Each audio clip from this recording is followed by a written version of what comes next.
Like I said, I've had a great time getting to know Gary over the years, helping with some of the campaigns, talking story, sharing notes, that type of stuff. But the person who's going to come up next and actually introduce Gary is somebody who has a much longer history with him. It's somebody who has basically spent a lifetime knowing him. So with that, I would like to introduce Kelli.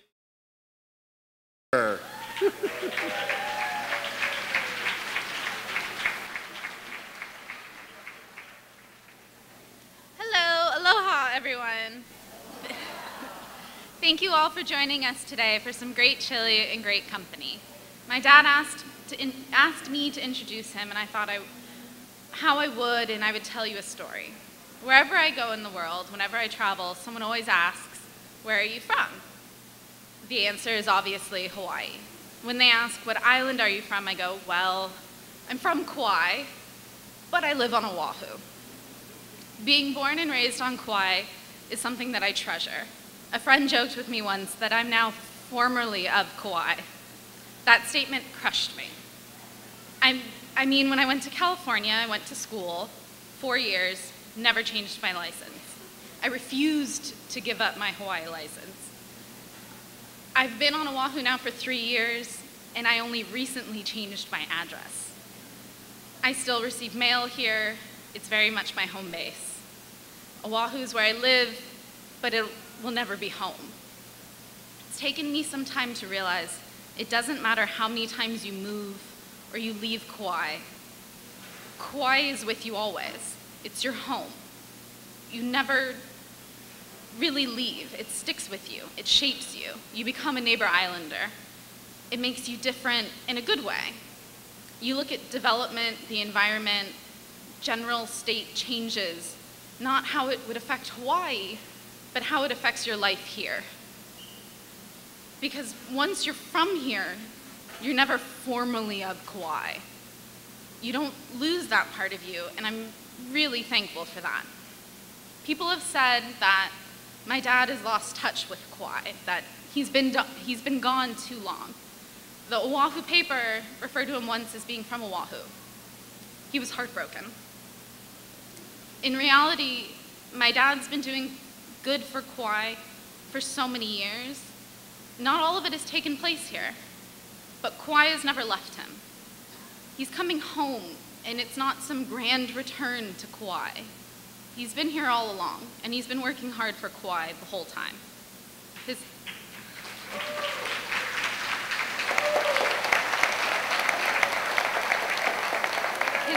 coming home really only means a shorter commute. He's still going to be protecting the lifestyle and the community that he loves, but with more chores at home.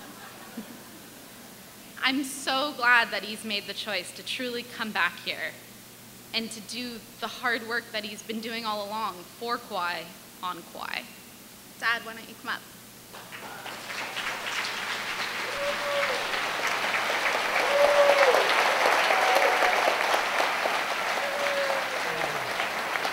Thank you.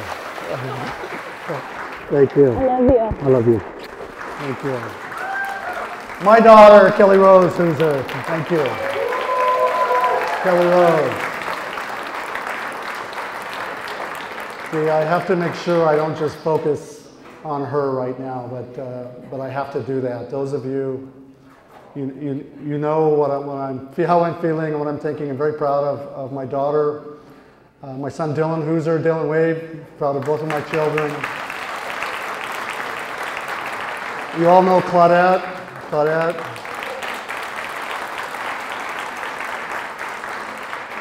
And without exaggeration, she was washing those lettuce leaves from early this morning. And she told me, which she said before, but she doesn't really mean it. She says, "Never again, never again, never again." But thank you so much for the hard work that you put into this today. And for me,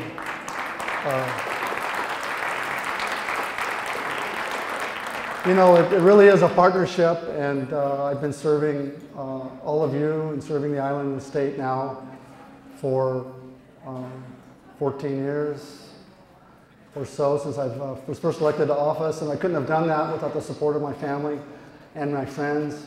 And I look out here today and I see so many friends, and I can't even begin to name them all, you know, but I'd be remiss if I didn't recognize some. Uncle Larry Rivera, where's Larry Rivera at? Larry, I know he's here. Larry Rivera held signs with me in 1994 or 96 or whatever that was. And he helped me, him and his family, for many, many years. And they never asked me for anything at all. You know, sometimes people help you for different reasons. They need help on the issues, or they need help with the job or whatever. But Larry has never, and his family never asked me for anything. All they've done is been true friends. And they symbolize so many of you that are here today, that have helped me, that have stood out in the hot sun, held signs, knocked on doors, donated to the campaign, and never asked me for anything. Never asked me directly for anything. You know, you have your expectations of who I am and what I'm going to do. And I tell people often that I'm stuck in this positive feedback loop. You know, I'm stuck in this loop that you help me and you have expectations of me, and I apparently fulfill those expectations, and you help me and you like me, so I want to do it more and more and more. And it's just a wonderful place to be as a person, let alone as a elected political leader. So I want to thank you for that. Pat Gegen, you know, helped me tremendously tonight. Thank you, Pat. There's so many people to thank, and I'm, you know, Neva Olson, Alton, and Sherry Amimoto with the food. So many people to help. The list is so long, but it really takes a lot of work to put something like this together. Most of all, I want to thank you for being out here. Look around at yourselves. Look at the kind of people that are here tonight, that represent our community, that represent our island, and I can't tell you how great a feeling it is to be here and have you come out to support me. So thank you very much for that. Thank you.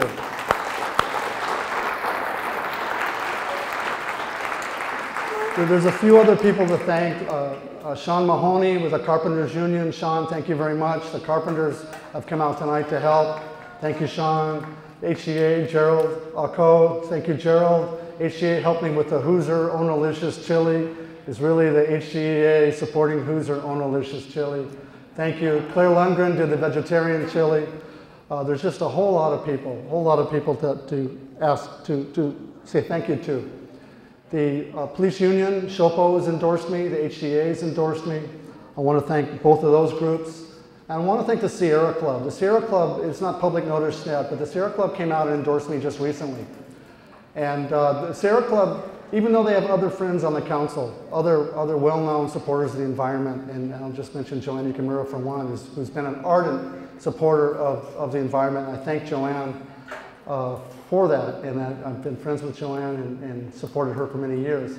But the Sierra Club said, we only want to endorse Gary Hooser. They have other friends on the council, but they said, you know, with your record on the environment, with your energy, with your commitment, we want to make sure you get elected. And so they chose just to endorse one person, and they're endorsing me and telling their members to support me enthusiastically. So thank you, Sierra Club, for doing that. Thank you. And I have to brag just a little bit. I think I'm the only candidate, normally the only candidate, that is endorsed by both the Carpenters Union and the Sierra Club. Okay? Okay, what's up with that? Okay, so thank you very much, Carpenters Union. Thank you, Sierra Club. You know, I have a background in business. I support private property rights. You know, I support the right to do business. And the Sierra Club and the Carpenters both, I think, recognize the value of balance and the value of having a strong advocate on top. You know, I talked to my son earlier today. I talked to him about talking to all of you. And it's always kind of a challenge, even though I've been doing this for years, it's always kind of a challenge. What am I going to say? How am I going to say it? That kind of thing. And he said, Dad, just have a conversation. These are your friends. He said, just look at your friends and have a conversation and talk to them like you would a group of people at the house in your living room. So I'm going to try to do that. And some of you as friends, I've known for 30 years. Some of you I only met a week or two ago, so it makes it a little bit more challenging. You know, I have been commuting a lot. I have not been here day after day after day. I mean, coming home on the weekends, and so part of it is reconnecting with my friends. And a friend of mine the other day said, Gary, not everybody knows you. He said, you were elected in 2002 to the Senate, and there were voters that were 8 years old. You know, and that's a good point. There are people who have moved to the island during this last 10 years, 8 years, who don't know me. And so I'm going to spend just a very few seconds talking about myself a little bit. You know, I did spend over 20 years in small business. You know, I know what it's like. I've been through the fire of starting a business from scratch, running it, you know, worrying every single day about paying your bills and about making payroll, and Connie Clausen's here and other people who have helped me in business over the years, and they know it firsthand. But I worked in business for 20 years and managed to get through that, and with partners and with help from the community, and have a successful business. I have that experience. My family and I have been through 2 hurricanes. You know, Aniki was not the only one, guys. I mean, you know, Eva was one that to be reckoned with. And going through 2 hurricanes taught me a lot about myself. You know, we thought the world was going to end after Aniki, those of you that were here. We thought it was all over. I mean, business was over, jobs were over, money didn't come in the mail anymore, you couldn't drive, you couldn't get, you know, and it was bad. And it was bad for a long time. But it taught me about resilience. It taught me about a community's resilience. It taught me about my own personal resilience of sticking with it and working hard. You know, I've spent 4 years on the Kauai County Council, thanks to the votes and support of all you folks. And I had some great experiences there. The chair at that time was Ron Kochi, and Ron I thought was a great chair. And we had I thought, a good council. I worked hard, and some of you weren't here when I was on the council, and some of you aren't familiar with Kelli-Rose, for example. Kelli-Rose was a development that is up north of Kelea Beach. Kelli-Rose came in, and I'll try to choose my words very carefully because there's new owners, I'm sure, and you know, but I don't want to dwell on negative stuff. But as developers often do in our community, they come in and they promise a lot, and they don't fulfill their promises, and that's what happened in that case. And there was a point there where they were poisoning trees. You know, poisoning, not just cutting trees down, cutting them, drilling them, and pumping them full of poison so they wouldn't go back. And they weren't supposed to be doing that.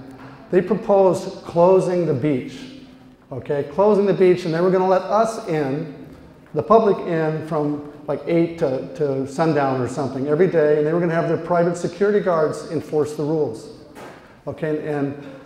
But because of myself and other members of the council, we said, no, that's not going to happen, and that did not happen. And today we have an open beach 24 hours a day, no private security telling us what we can and cannot do on that beach. There was a place called Pila'a, which is heading north. It's a pristine bay. And Amy Marvin came to me one day and said, Gary, there's a guy grading that area without a permit, and he's destroying the beach. And I said, what do you mean? And she took me up there. I went up, I visited her property. She gave me a videotape. You know, I came back, I put it on the council agenda, and that it's a bad history, but it held that person accountable. And at the end of the day, I think it was the largest settlement, legal settlement, for polluting a reef in Hawaii's history. And that happened because I was there helping. Today we have a public access open space fund that's dedicated funds from property taxes, a small amount, 0.25%. Myself, and I asked Chairman Kochi at the time if he wanted to come in on it with me. We sponsored that legislation and created a charter amendment, and so today we have a dedicated fund to acquire open space and to maintain public access. I've been asked to leave the beach at Papal Bay. My wife and I, believe it or not, were walking on the beach one day, years ago, and a worker came up to us and said we were trespassing. We were walking on the sand. So I know what that's like, okay? I was angry, okay? And my wife had to say, Gary, let's go home, you know? But public access to public places and public property is important to me, and I will continue to support that. Thank you. Thank you. You know, serving in the Senate for 8 years, 4 of those years I was majority leader, and there was a lot of great experiences, and I want to bring what I've learned on those experiences, bring what I've learned home to Kauai.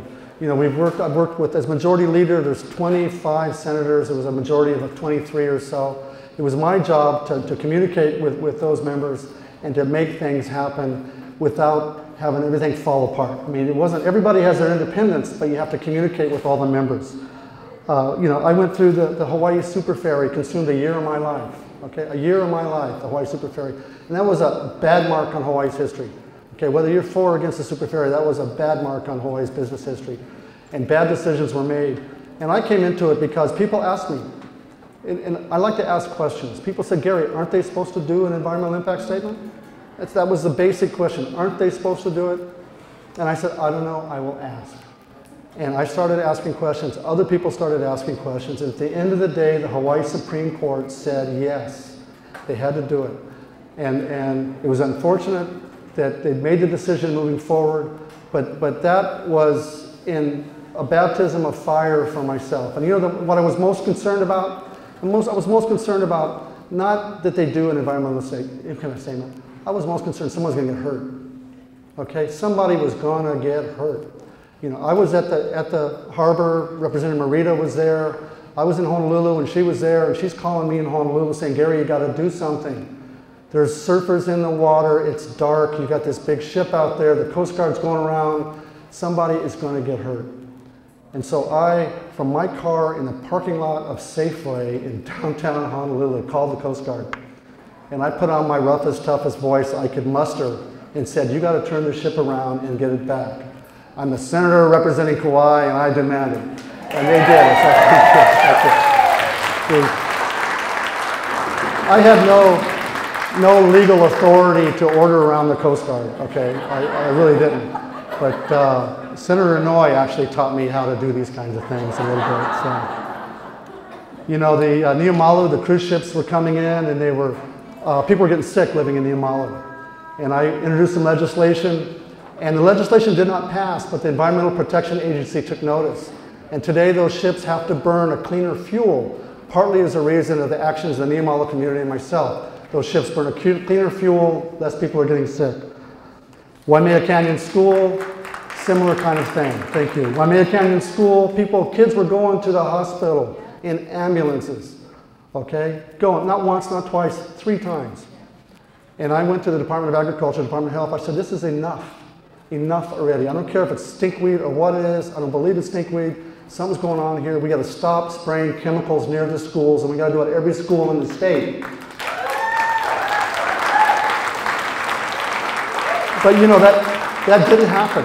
You know, again, I may have acted rough and tough, but it did not happen. They didn't pass the law, but they created a buffer zone by Waimea Canyon Schools and stopped spraying there. Okay, so that's one thing that happened. You know, we're here today and there's lots of issues. You know, I asked my friend Alton, who's helping in the kitchen, a month or 2 ago, I said, Alton, what do you want to see in your council member? What do you want me to do? What do you want in a council member? He said, Gary, just do the business of the county and cut all the drama. Okay? So thank you. And you know, I think I can do that. I tell people I don't need to make a name for myself. I already have a name. I've already done things. I want to be a team player, and I want to work on the basics of government. I want to work on making good parks, work on our roads, working on all the basics of government. But there's other things that need to be done that are being neglected that I think a stronger voice, stronger leadership in government needs. You know, recently the Public Land Development Corporation was passed into law by the state. Okay, and that is a bad, onerous piece of legislation that has tremendous negative potential in my opinion. Okay, so thank you. I spoke up against that. I'm hoping that the Kauai County Council will possibly step up in a leadership position and possibly ask the state to repeal that law. But just because it's a state law or a federal law does not mean we give up our leadership potential here as council members or as community leaders. I'm never going to say, well, that's the state's responsibility. You know, why are you messing with it? I think we need to have our voices loud and clear. Drugs, I mean, it is truly unfortunate that we cannot get a better handle on this, you know, and I'm talking about methamphetamine, I'm talking about Oxycontin, I'm talking about drugs that are given away by doctors, okay? We need to get our community together. And I know there's a lot of good people working on this, and I don't have a magic bullet, but I have to think that we're smart enough to get the police, our medical professionals, the mayor, the council, private industry together, and do some serious work on this, make some inroads. You know, we need to have a treatment facility. There's no question about it. We need to have a treatment facility. And I'm not going to sit here and tell you that's an easy thing to do, okay? And it's a lot more than just citing the facility. Those things don't make money, okay? They do not make money. Somebody has to subsidize them. But the hardest calls I've gotten, okay, I got a call from a mother one time, calling me, a friend of mine, who said, Gary, I'm sitting here with my son. He's in tears. He's ready to clean up. He wants to check himself in somewhere, but we can't find any place for him to check in, okay? This is a true story. And I said, well, let me see what I can do. I called around Honolulu. I called, whatever, 3 or 4 places that they have it. And everybody said, well, you know, we'll see if a space opens up. We'll call them, you know. And that is unconscionable.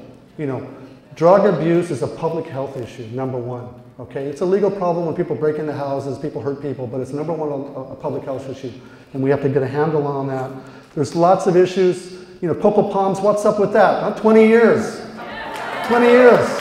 Okay, my daughter was 4 years old, okay, and I drive by that place every single day, and we're waiting on a developer to kind of like come to us and say, I'm going to do this, and I'm tired of waiting. Apparently there's a developer, okay, let's give him a shot, him or her a shot, but if private enterprise does not step up and do something positive with that very special property, I think it's our position as community leaders, as community, to do something with it. And I've talked to people about it. Thank you very much. And I think it's, you know, the council, the state, and the federal government could do something with the community support that is worthy of that property. Whether it's a Hawaiian Cultural Center, whether it's a place for hula halau or canoe holly, or a museum or restaurant, whether there's got to be a place for Uncle Larry Rivera, my friend, to play his music. That's my only concern. But we got to do something with Cocoa Palms, and I'm tired of it, and I think we've been far too timid as a government dealing with that issue. You know, Lidgate, another gem that we need to do a better job on it. As I've been going around, and I'm wrapping up here, so I appreciate everyone paying such good attention. But I want to finalize a little bit. There's lots of issues. There's lots and lots of issues. But as I've been going around the community these last few weeks and months, there's been a reoccurring themes coming up. Reoccurring, whether it's in Kaua or Hanalei or Kapaa or Lihui or Hanapepe. People are talking about similar things. You know, food and energy independence is not just something hippies talk about, you know. Food and energy independence, right? We pay far too much for electricity, okay? We import our food, we pay far too much for that. And we're totally dependent on it. So people want food and energy independence. They want sustainability. They want a healthy environment. They want clean energy. They want clean food, clean air, clean water, and a clean earth to live on for our children and our families. That's what people want everywhere I go. And that's a vision I'm committed to working toward as your county council member for you. Okay, I'm going to work on that, but there are some challenges. There are some challenges, there are some threats. And those threats revolve around we're not taking care of our streams and rivers properly. You know, there's too much sewage, cesspool, septic stuff going into our ocean, going into our rivers and streams, and there's too much toxic herbicides and pesticides being sprayed all over our island by government, by the private sector, by many people as individuals. And we need to get a handle on that. We need to stop polluting our own bed, okay, our own life, our own world here, okay?